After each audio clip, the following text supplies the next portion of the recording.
Assalamualaikum warahmatullahi wabarakatuh. Perkenalkan, nama saya Siti Rifkah Mulani dengan NIM 44442000008 dari kelas 3C.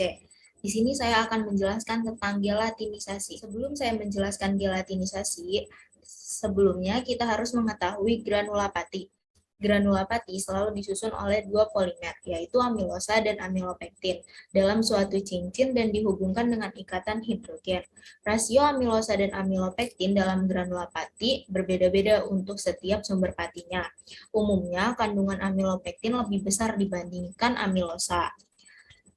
Nah, granulopati juga memiliki bentuk dan ukuran yang bervariasi tergantung pada sumbernya. Granulopati ada yang berbentuk bulat, oval, elips terpotong, poligonal, dan lain sebagainya. Di sini dapat kita lihat contoh dari granulopati jagung, kentang, beras, dan juga tapioka. Dibandingkan dengan sumber pati lainnya, granulopati kentang ini memiliki ukuran yang paling besar. Sedangkan ukuran granulopati dari serealia seperti beras relatif lebih kecil dibandingkan pati dari umbi-umbian dan kacang-kacangan. Nah, granulopati ini juga mempunyai struktur semi kristal yang bila diamati di bawah mikroskop polaritas cahaya, kristal granulopati memberikan pola garis-garis menyilang berwarna merah dan biru yang disebut dengan pola Maltese Rose yang khas ditemukan pada semua granulopati yang masih menunjukkan struktur kristal atau yang belum mengalami gelatinisasi. Nah, baik. Selanjutnya ada gelatinisasi. Gelatinisasi adalah proses pembengkakan granulopati yang luar biasa dan bersifat tidak kembali seperti semula. Gelatinisasi diawali dengan pembengkakan granulopati akibat penyerapan air selama pemanasan.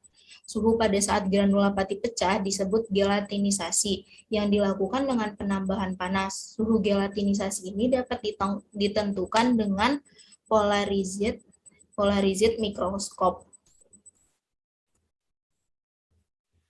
Selanjutnya ada mekanisme gelatinisasi pati. Terjadinya gelatinisasi pati ini bermula ketika pati direndam dalam air panas.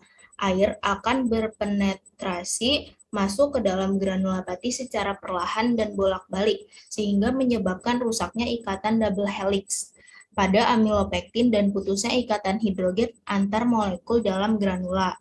Semakin tinggi suhu, maka ikatan hidrogen akan semakin banyak yang terputus, sehingga semakin banyak pula air yang masuk ke dalam granulopati. Hal ini menyebabkan pengembangan granula yang sangat cepat akibat hilangnya sifat granula yang dapat merefleksikan cahaya terpolarisasi, sehingga menyebabkan tampaknya susunan berbentuk kristal warna biru ataupun kuning apabila dilihat pada mikroskop. Selanjutnya, granulopati akan pecah dan amilosa yang memiliki struktur pendek dan bersifat larut air akan keluar dari granula, sehingga struktur granula akan semakin terbuka dan semakin banyak air yang masuk dalam granula. Molekul air dalam granula ini akan membentuk ikatan hidrogen dengan gugus hidroksil gula dari molekul amilopektin dan sebagian amilosa dalam granulopati. Sedangkan di bagian permukaan granula, jumlah molekul air yang sebelumnya bebas bergerak akan semakin menurun seiring dengan meningkatnya molekul amilosa yang terlepas dari granula dan membentuk lapisan transparan. Hal ini menyebabkan peningkatan viskositas dan kejernihan pada granulopati. Granulopati ini memiliki sifat yang tidak dapat larut dalam air dingin, namun dapat mengembang dengan adanya air panas. Nah, pengembangan yang terjadi pada granulopati tersebut bersifat bolak-balik atau reversible apabila berada di bawah suhu gelatinisasi dan akan berubah menjadi tidak bolak-balik atau irreversible apabila telah mencapai bahkan melewati suhu gelatinisasinya. Suhu gelatinisasi ini tidak dapat ditentukan secara spesifik karena dipengaruhi oleh beberapa faktor seperti pH, laju pemanasan, metode preparasi bahan, serta terdapat garam ataupun gula. Lalu, pemanasan lebih lanjut di atas suhu gelatinisasi ini menyebabkan granula pati menjadi rapuh, pecah, dan terpotong menjadi polimer dan agregat, sehingga viskositasnya menurun akibat leaching amilosa. Nah, nilai penurunan viskositas pati dari maksimum hingga minimum ini disebut dengan breakdown viscosity. Nah, selanjutnya ada faktor-faktor yang mempengaruhi gelatinisasi pati. Yang pertama ada pH. Nah, bila pH terlalu tinggi, pembentukan gel semakin cepat tercapai, tetapi cepat turun kembali. Sedangkan bila pH terlalu rendah, terbentuknya gel semakin lambat, tetapi bila pemanasan diteruskan, viskositasnya tidak akan berubah. Yang kedua ada konsentrasi pati. Semakin tinggi konsentrasi, gel yang terbentuk semakin berkurang kentalannya, dan setelah beberapa waktu viskositasnya akan turun. Selanjutnya ada suhu. Semakin tinggi suhu, semakin pula cepat pembentukan gelnya. Yang terakhir ada penambahan senyawa lain. Contohnya penambahan gula dalam proses gelatinisasi itu sangat berpengaruh pada kekentalannya. Yang terakhir ada regrogradasi.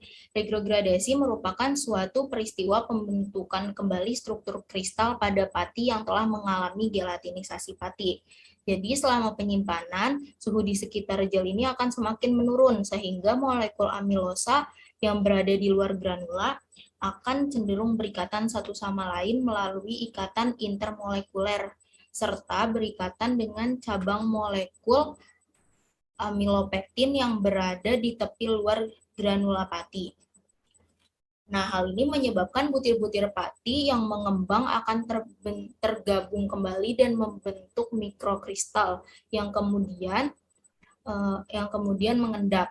Peristiwa ini disertai dengan keluarnya air dari dalam gel yang disebut dengan sintesis dan menyebabkan pengkerutan struktur gel sehingga gel semakin keras dan juga rapuh.